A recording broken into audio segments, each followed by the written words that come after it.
Assalamualaikum warahmatullahi wabarakatuh. Semoga kesehatan, keselamatan, dan keberkahan selalu menyertai kita semuanya.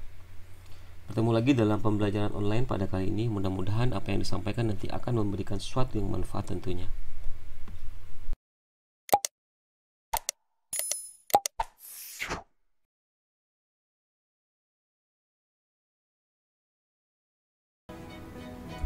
Pada pembahasan kali ini kita akan membahas tentang surveilan malaria. Malaria ini penyakit jenis malaria ini sebenarnya sudah ada dari 1700 sebelum Masehi. Peneliti menemukan DNA parasit malaria pada bagian mumi King Tutankhamun, Raja Mesir, dengan pemeriksaan DNA dan CT scan pada mumi pada tahun 2005. Malaria sendiri juga sudah ada pada tahun 336 sebelum Masehi.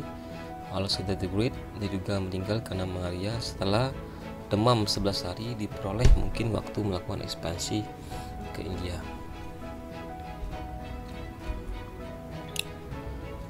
Apa itu malaria? Pada abad pertengahan Italia, mala artinya udara, aria artinya buruk. Pada abad pertengahan di Italia. Kemudian tahun 1897 Ronald Ross itu berhasil membuktikan bahwa penyakit malaria disebabkan oleh nyamuk Anopheles. Kemudian disempurnakan pada tahun 1907 oleh Charles Louis Alphonse Lafrance, diberikan penghargaan Nobel atas temuannya mengenai penyebab malaria, di mana berdasarkan penelitiannya penyakit malaria bersumber dari protozoa jenis Plasmodium yang dibawa oleh nyamuk Anopheles. Gejala umum malaria adalah periode dingin, kemudian ada periode panas, hot stack, dan periode berkeringat, sweating stack. Ini masing-masing punya ciri-ciri dan gejala yang sangat unik. Nah, bagaimana cara mendiagnosis? Ya, dengan cara manifestasi klinik. Jadi kita bisa melihat seseorang itu menderita malaria dengan gejalanya secara klinis, menggigil, demam, kemudian berkeringat, sakit kepala, juga serta dengan gejala khas daerah, ya diare pada balita atau sakit otot pada orang dewasa. Itu merupakan gejala-gejala klinis ya biasa pada malaria. Nah, kemudian untuk melakukan diagnosis lainnya adalah dengan pemeriksaan mikroskopis tentunya, sehingga melihat bahwa apakah ada protozoa ya atau parasit di dalam darah. Pemeriksaan cepat dengan menggunakan tes rapid ya. Tes rapid di sini nanti bisa kita lakukan pengambilan darah, kemudian sedikit tetesan di buffer, kemudian tinggal tunggu hasil. Nah, rapid test ini biasanya digunakan untuk survei cepat ya. Kemudian juga lebih mudah, dan tes massal itu juga sangat memungkinkan untuk dilakukan dengan RDT ini ya, rapid diagnosis test. Nah, untuk cara bacanya nanti kita bisa lihat di sini. Negatif itu C, positif itu C2, positif falciparum itu C1. Tidak benar apabila tidak ada menunjukkan sama sekali garis. Siapa saja yang terlibat untuk pemberantasan malaria? Tentunya pengelola program ya, baik itu dari provinsi, puskesmas, mikroskopis, tenaga lapangan, dan juga di desa. Nah, kompetensi yang mesti dimiliki oleh untuk pemberantasan malaria tentunya harus memiliki kompetensi, salah satunya adalah surveilan ya, melakukan pencatatan, analisis data, penanggulangan KLB, dan pelaporan. Tugas malaria di puskesmas juga mesti sama ya. Jadi juga harus punya kemampuan penemuan, pengolahan, pembelajaran data, dan juga membuat peta stratifikasi untuk wilayah-wilayah yang endemis ya. Kemudian analisis data dan pelaporan. Pendahuluan bahwa terjadinya penyakit malaria disertai dengan KLB di beberapa daerah, disampingkan karena umumnya malaria terjadi di daerah terpencil yang jauh dari pusat pelayanan kesehatan masyarakat, juga karena pemantauan dan analisis data malaria yang masih lemah di semua jenjang, sehingga tindakan yang dilaksanakan sering tidak memberikan hasil yang optimal.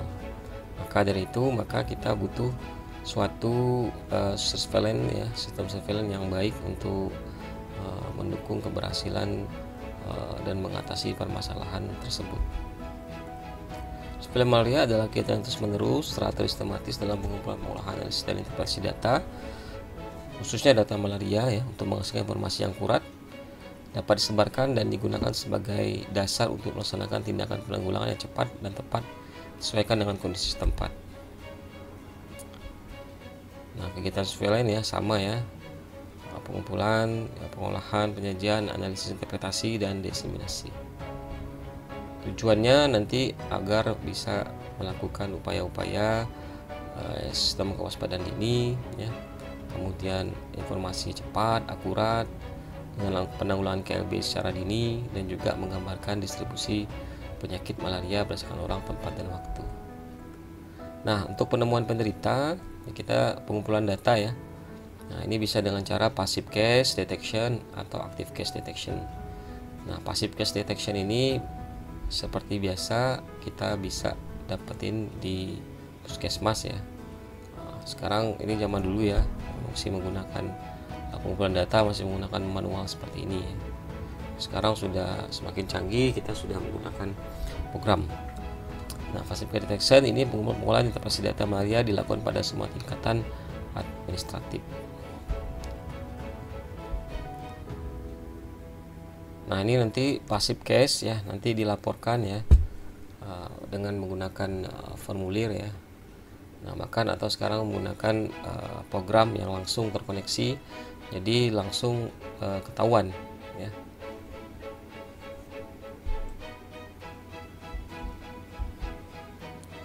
MOMI atau Monthly Malaria Incident adalah jumlah penderita malaria klinis per bulan dibagi jumlah penduduk dikali 1000. Kegunaannya untuk mengetahui insiden malaria klinis pada suatu daerah tertentu selama 1 bulan. Ada MOPI. MOPI adalah Monthly Parasit Incident, jumlah penderita positif malaria per bulan dibagi jumlah penduduk dikali 1000. Kegunaannya untuk mengetahui insiden malaria pada suatu daerah tertentu selama 1 bulan. Nah, ini laporan bulanan ya. Ini formulir W2 atau wabah jika terjadi wabah.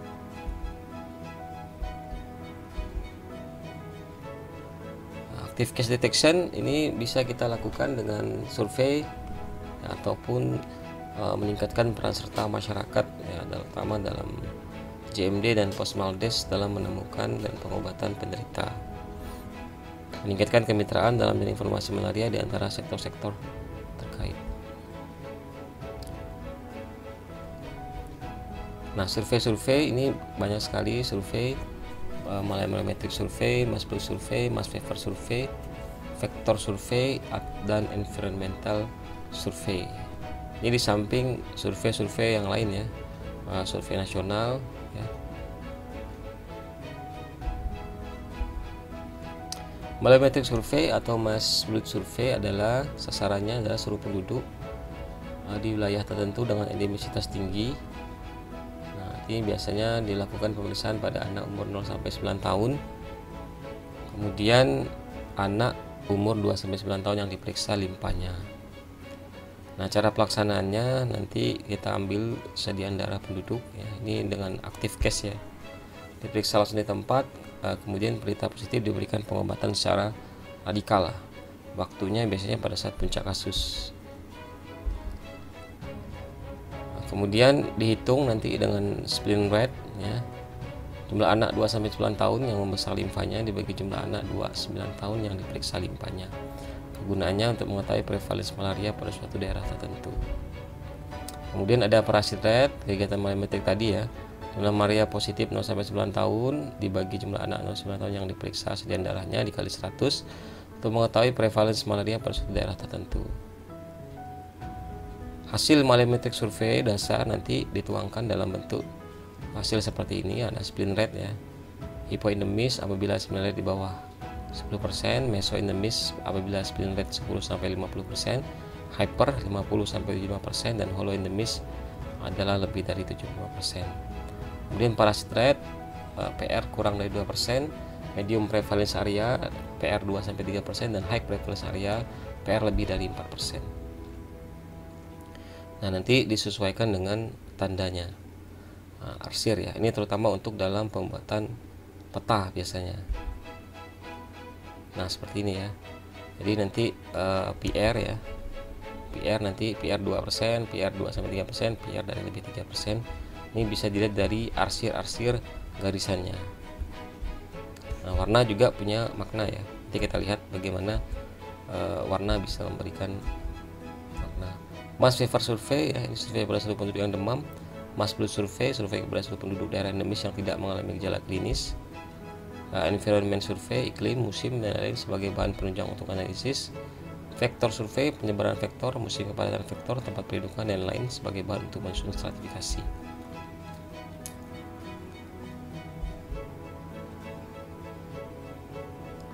Pengolahan penyajian list data, ini zaman dulu ya. Nah, penyajian data, nanti distribusi kasus malaria berdasarkan orang, tempat sama waktu, kemudian penemuan berita berdasarkan jenis kegiatan, keberhasilan case detection aktif atau pasif, kemudian analisis minimum maksimum yang menentukan indikasi KLB, kemudian membuat stratifikasi malaria ya, gambaran situasi malaria per desa, penyebaran API AMI per desa atau desa yang berisiko, penyebaran kualitas pelayanan, penyebaran vektor serta kegiatan yang telah dilakukan. Kemudian juga membuat tren mingguan, bulanan, rata-ratanya untuk mendeteksi KLB dan musim penularan. Nah, untuk menentukan pola musim penularan ini buat tabel 5 tahunan setiap bulan, kemudian hitung rata-rata dan buat grafiknya. Nah, jadi misalnya Januari tahun 2006, 2007, 10, 2008, 9 dan seterusnya. Nanti jumlahnya ini dibagi ya, 40 bagi 5 sama dengan rata-ratanya 8. Nah, nanti ini yang akan kita buatkan grafiknya. Nah, jadi untuk melihat ini ya, grafik terendah ya sampai naik ini adalah mulai musim penularan. Jadi kalau kita lihat ini dari data ini, musim penularannya adalah mulai September, Oktober, November, Desember ya sampai Januari, sampai Februari ya. Ini.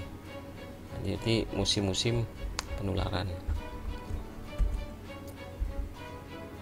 Nah, membuat analisis minimum maksimum ya, biasanya ini untuk mendeteksi KLB. Jadi kita harus punya data 5 tahunan ya. Bagaimana cara membuat analisis minimum maksimum? Kita harus punya data dulu ya, tahun 19 Januari, tahun 2021, 2022, 2003 dan seterusnya. Kemudian kita urutkan dari angka terendah ke angka tertinggi ya, buat minimum sampai ke maksimum ya. Misalnya bulan Januari dari terkecil ya 10, 12, 22, 32, 52. Kita lihat. Jadi dari terkecil kita urutin 10, 12, 22, 35, 52. Kemudian Februari 17, 20, 24, 36, 51 dan seterusnya. Kita buat dari yang terkecil sampai terendah, diurutkan gitu ya. Kemudian baru kita buat minimum, median dan maksimumnya. Nah, di bulan Januari itu minimumnya berapa? Maka kita ambil minimumnya di sini ya. Minimum, ini mediannya, ini adalah maksimumnya ya. Maka bisa kita lihat di sini, ini minimum, ini median maksimumnya. Terus sampai seperti itu. Setelah kita buat minimum, median, maksimumnya, maka nanti kita buat tahun yang akan kita ukur pada kali ini ya gitu ya. Misalnya sekarang tahun 2020 misalnya. Nah, 2020, wah ini berarti kita menggunakan 5 tahun sebelumnya ya, di tahun 2020. Nah, dibandingkan dengan tahun 2020. Nah, nanti dari itu kita bisa buat grafik ya. Grafik minimum, median, maksimum tadi. Nah, ini yang anggapannya ini tahun 2020 ya. Kalau tahun 2020 ini misalnya terjadi lewat dari garis maksimal, maka ini bisa dikatakan ada indikasi KLB ya. Jadi ini harus kita lakukan pengontrolan secara masif ya, dan pengendalian secara masif. Ketika sudah mulai menunjukkan ini sudah kita harus bergerak ya. Nah, sistem ini nanti ada cara bacanya. Dalam kasus di bawah garis median ini nyatakan aman. Kalau dia misalnya masuk di antara garis median ya dan maksimum, itu harus waspada. Kalau dia lebihi garis maksimum, maka itu ada indikasi kejadian luar biasa. Membuat stratifikasi malaria ini bisa kita dengan API, yakni jumlah penderita positif malaria dibagi jumlah penduduk dikali 1000. Gunanya untuk mengetahui insiden malaria pada suatu daerah tertentu selama 1 tahun. Nah, nanti API ini bisa kita juga buat warnanya ya. Nanti kalau dihitung misalnya api kurang 1% dikasih warna hijau, kalau misalnya apinya 1 sampai kurang dari 5% dikasih warna kuning, dan seterusnya. Nanti sehingga kita bisa membuat peta stratifikasi warna seperti ini. Nah, tentu kita sudah melihat ya situasi malaria di Indonesia, angka kesakitan malaria 2013 misalnya kan. Nah, ini sudah tahu ya dapetin api itu dari mana ya. Jadi dari angka yang positif dibagi jumlah penduduk ya dikali 1000. AMI juga sama, tapi ini bedanya AMI adalah jumlah penderita malaria klinis dibagi jumlah penduduk dikali 1000. Ya, AMI juga ada indikatornya, nanti bisa kita sesuaikan untuk warnanya. Nah, ini slide positive rate adalah kegiatan PCD di sarana pelayanan kesehatan. Nah, sini kita lihat kita bisa menghitung jumlah malaria positif dibagi jumlah malaria klinis yang diperiksa sediaan darahnya dikali 100%. Gunanya untuk mengetahui proporsi ketepatan diagnosis atau keberhasilan case detection. Nah, penentuan indikasi KLB ya, selain dari minimum maksimum tadi ya, tentunya kita bisa memantau dengan ya kasus ya, dibandingkan misalnya antara yakni terjadi kasus malaria meningkat lebih dari 2 kali dibandingkan bulan yang sama tahun sebelumnya. Saya ambil contoh misalnya di sini tahun 2004 ya, kemudian ada tahun 2005 sekarang ya, misalnya anggap sekarang 2018 ya. Nah, misalnya tahun 2017 hasilnya 55. Nah, 2018 2019 ini terjadi kenaikan 2 kali lipat, maka itu termasuk ada indikasi kejadian luar biasa. Maka sebelum kita naik jadi luar biasa ini sudah harus dikontrol. Maka pemantauan terus-menerus ini sangat penting ya untuk semakin cepat pengambilan suatu tindakan. Nah, ini sama ya. Jadi kita bisa menggunakan data yang diamati secara mingguan, bulanan, tahunan untuk melihat indikasi KLB, juga bisa menggunakan analisis minimum maksimum, tapi datanya harus ada dan lengkap gitu ya. Penentuan indikasi KLB yang berikutnya adalah apabila tadi ya hasil pemeriksaan tadi ya mass fever survey itu pemeriksaan darah tadi dengan spleen rate dengan pemeriksaan darah itu lebih dari 20% penderita positif falciparum dominan, itu juga termasuk indikasi KLB ya untuk malaria ya. Kemudian ada kematian karena diduga malaria, itu juga termasuk indikasi KLB. Adanya kasus pada suatu daerah yang sebelumnya tidak ada dan menimbulkan keresahan masyarakat, itu juga termasuk indikasi KLB. Jadi banyak untuk mengidentifikasi KLB suatu penyakit itu masing-masing berbeda ya, nanti kita bisa lihat ya. Tapi pada dasarnya adalah menggunakan data ya, baik itu dengan membandingkan data setahun sebelumnya, berapa bulan sebelumnya, peningkatan kasus 3 minggu berturut-turut dan sebagainya. Jadi itu ada indikator-indikator terjadian luar biasa. Kemudian yang berikutnya untuk malaria adalah ada kasus bayi positif, merupakan indikasi penularan setempat walaupun perlu dilakukan penyelidikan epidemiologi lebih mendalam ya. Ini satu saja kasus malaria, nah terutama pada bayi ya, ini juga bisa menjadi suatu penentu adanya sebagai indikasi terjadinya kejadian luar biasa. Baik, saya rasa itu saja yang dapat disampaikan. Terima kasih, mudah-mudahan bermanfaat. Wabillahi taufiq wal hidayah. Assalamualaikum warahmatullahi wabarakatuh.